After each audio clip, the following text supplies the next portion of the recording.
It was supposed to be a normal Saturday. The air outside the Hillcrest Mall was heavy with the scent of cinnamon pretzels and perfume clouds from the department stores. Lila Morgan, 15 years old, soft-spoken and tall for her age, had saved her allowance for weeks to buy a new pair of sneakers. She was excited, hopeful even, that today she'd finally feel like she fit in. But sometimes the world doesn't wait to see who you are before deciding what you deserve.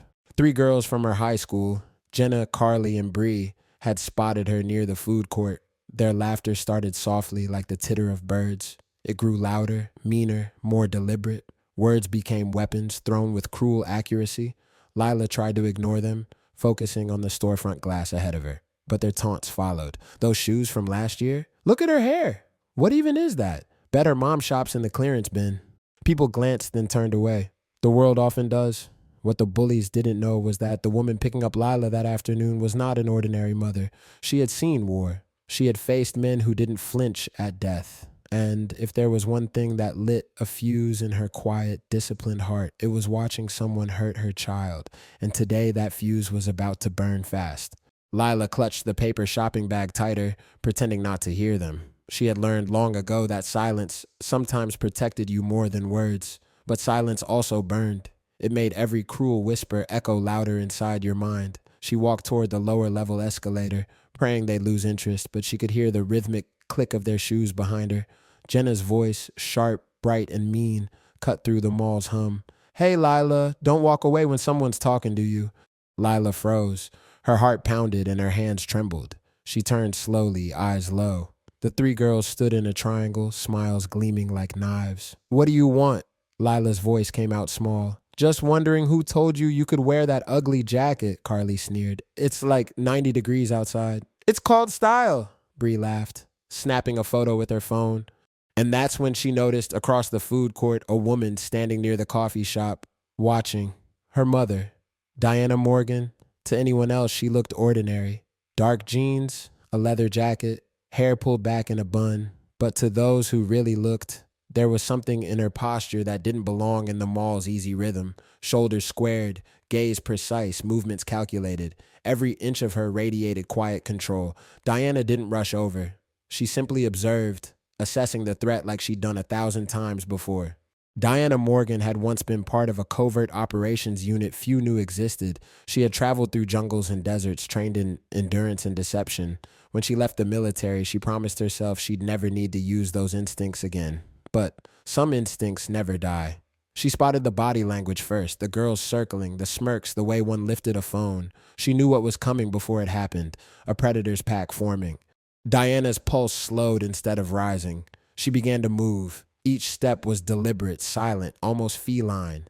The mall's chatter drowned out her footsteps as she closed in. Jenna reached out, flicking one of Lila's braids.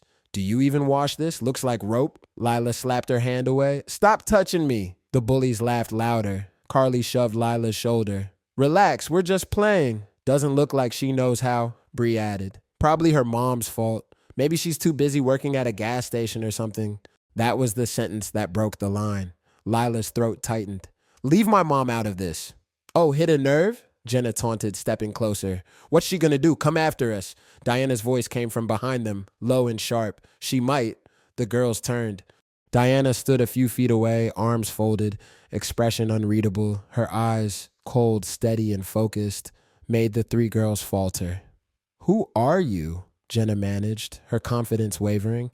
"The mother you were just talking about," Diana said softly. "And I think you owe my daughter an apology." Jenna scoffed. "Look, we didn't mean anything." Diana stepped closer. "You meant exactly what you said, but I'll give you one chance to do the right thing." Her tone wasn't loud. It didn't need to be. It was the kind of voice soldiers obeyed without question. Bree tried to laugh it off. "We were just kidding, lady." "Kidding is when everyone's laughing," Diana replied. "Does she look like she's laughing?" Carly's face paled. "We didn't touch her." "Not yet," Diana said, tilting her head slightly. "But I saw what you were about to do. The shove, the phone, the performance. I've seen that kind of cruelty before, in people twice your age and half your excuse for humanity." The air around them seemed to still.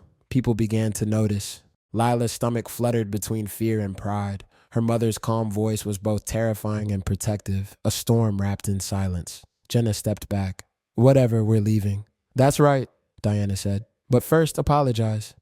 The girls hesitated. Now, she said, the words slicing through the air like steel. They muttered their apologies, faces flushed. Then, as they turned to leave, Diana added one final warning. If I ever hear that you've gone near my daughter again, I'll make sure your parents know exactly what kind of bullies they raised. And trust me, I'm very good at finding people. Her eyes held theirs for a moment too long. It was enough. They vanished into the crowd. The food court slowly returned to motion, but Lila stood frozen. Mom, how did you know? She whispered. Diana's expression softened instantly. I didn't. I just felt it. They walked toward the parking lot together, their reflection merging in the glass doors. Lila finally spoke, voice trembling. You were scary back there. Diana chuckled lightly. Good. Maybe next time they'll think twice before picking a target. Mom, were you ever scared?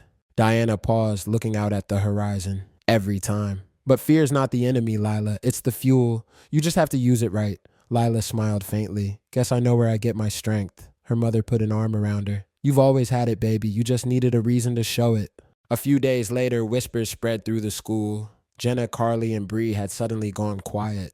The video Bree tried to post had mysteriously vanished from her phone. Rumor had it someone found her social media accounts and reported every post. No one could prove it was Diana, but when she smiled that evening, sipping her tea, Lila had her suspicions. For the first time, Lila walked into school with her head high. People noticed. The bullies didn't meet her eyes anymore. Respect replaced ridicule. And though she didn't say it, she knew it wasn't fear that changed them. It was the reminder that strength sometimes hides in silence. That night, as Diana tucked Lila in, the girl looked up and asked, Mom, will you always protect me like that? Diana brushed her daughter's hair gently. Always. But one day, you'll protect yourself. And someone else too. That's what real strength is. Lila smiled, closing her eyes, safe for the first time in a long time. Outside, the night deepened. Quiet, powerful, and full of lessons that only courage could teach. Because some heroes don't wear uniforms anymore, they just wear love. If you enjoyed this story, make sure to subscribe for more powerful, real-life inspired stories of courage, justice, and family. Hit that like button, share it with someone who needs a reminder that strength isn't always loud, and stay tuned for more gripping tales every week.